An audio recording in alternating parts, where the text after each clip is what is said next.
How you doing? This is Damani Corbin sitting in for Keith Townsend on the CTO Advisor. This is your CTO Dose coming to you live from Las Vegas. We're at AWS reInvent 2019. I have the pleasure of sitting down with Kevin from Good Data and Issy from Accenture. Kevin, you want to introduce yourself? Good afternoon. I'm Kevin Young with Good Data. I'm the Global Director for Sales Engineering for Good Data. Perfect. Issy? I'm an AWS Cloud Solutions Associate Manager at the Accenture AWS Business Group. Perfect. Today we'll be speaking about Kubernetes. We'll be speaking about the announcement that Andy Jassy made yesterday during his keynote. Touch a little bit about machine learning and artificial intelligence. Thank you for listening in.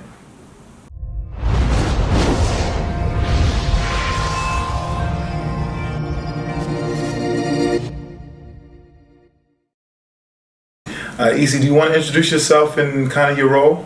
Yeah, my name is Issy Idemudia. I'm with Accenture. I'm focused on the AWS practice, so the Accenture AWS Business Group, and I'm a solutions architect at Accenture, and we build, design, manage, give best practices for AWS deployments. Perfect.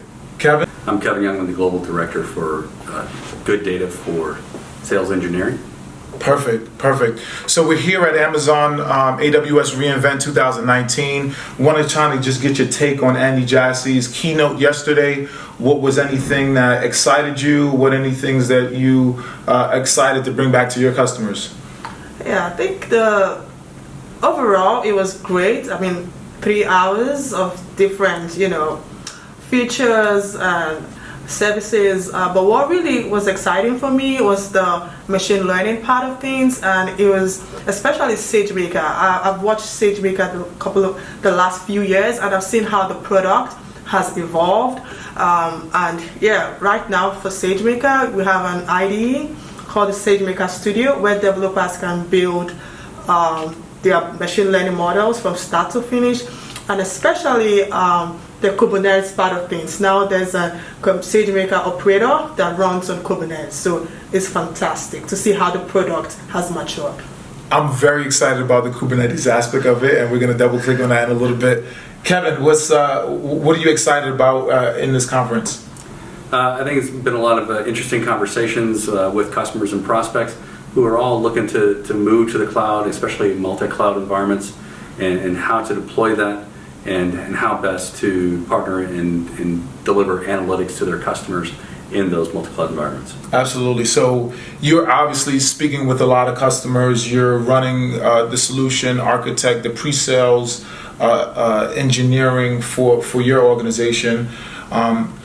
You guys are a partner of Amazon. However, your customers are asking you for a multi-cloud approach. Therefore, I understand in 2020 you guys are exploring a multi-cloud deployment for your customers. You want to talk to me about that? Yeah, a little bit. So currently we deploy in our own cloud to customers around the world, and these are customers that are trying to do embedded analytics in a white label fashion for their products and service, or their products within their cloud environments, and we're actually taking the data and delivering it to their customers, either B2B or B2C environment, or internally across business functions, to be able to deploy those within a cloud infrastructure, and we host and deliver that out. But a lot of customers are now looking for alternatives, and not just running in our cloud, but they want to run in multi-clouds.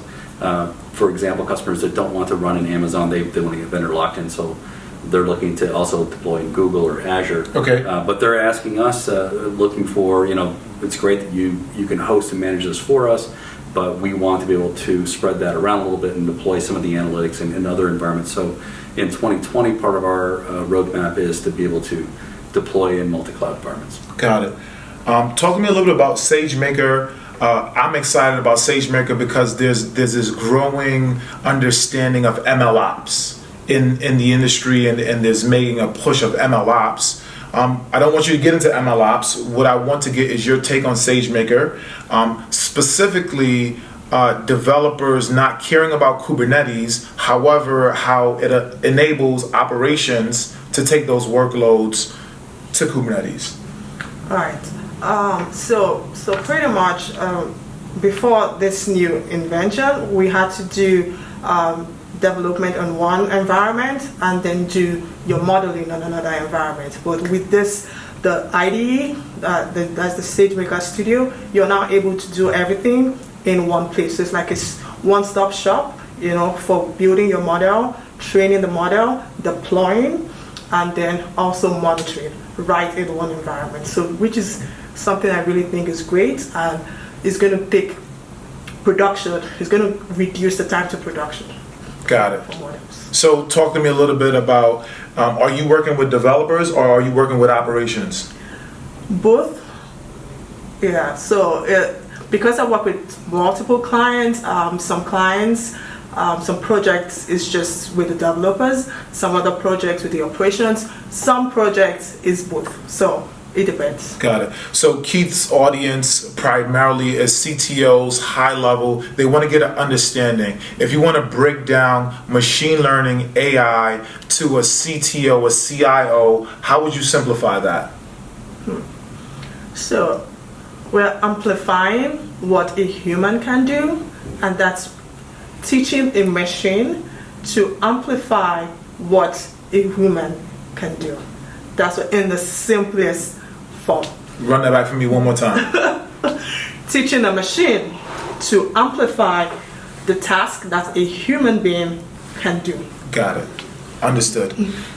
Kevin, I think you do a good job of explaining Kubernetes. If you want to break down Kubernetes to an executive who may hear the word and understand that it's necessary, break down for me, simplify it if you don't mind. Well, Kubernetes and Docker kind of go hand in hand. A lot of people will build applications and they want to deploy them at scale. So they'll create an application and they'll containerize it, different pieces of the application. So different microservices might be containerized and deployed. But they use Kubernetes as a way of scheduling that deployment and building out clusters so the application can scale.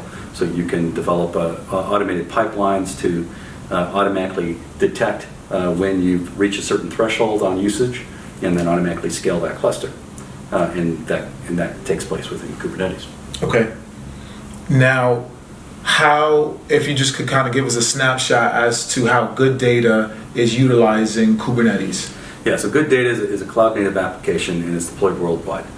We have data centers all over the world. Our customers ask us to host and manage their BI applications that's white labeled embedded in their applications.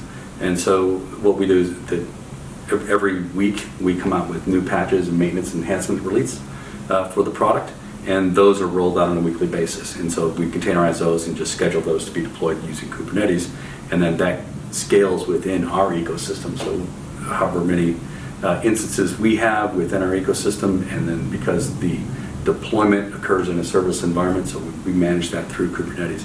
So we have, I think, 150,000 customers worldwide, and I think 1.8 million users on this. So we're able to do that uninterrupted and deploy it worldwide without any interruption in degradation in SLAs or performance because we're leveraging that technology. Got it. Thank you. Yeah. Thank you. Izzy, before we go, do you want to say anything on behalf of Accenture's AWS practice? Anything that you want to communicate to the audience? Yeah, so the AABG, that's the Accenture AWS Business Group. We're the global partner for AWS. We have over 200 people working, focused, dedicated on this practice, and we are delivering best practices across several clients in North America, that's Canada and America. So yeah, we're excited to be part of this great move. Nice, nice. Before we go, how can they find you on social media? Just look us up on gooddata.com. I'm Kevin Young. Roman Stanik's the CTO, and we're very happy to work with many customers around the world and allowing them to drive analytic insights to their customers at scale and very high capacity. Perfect, thank you. Izzy, before we go, how can they find you on social media? So Isi Idemudia on Twitter, LinkedIn, and you can also reach my management, Chris Wegman, Chris Scott, Accenture Technology, Accenture Cloud. Perfect. Thank you. This is Damani Corbin sitting in on the CT. This is your CTO dose. Thank you for listening in. This is AWS reInvent 2019. Thanks for listening.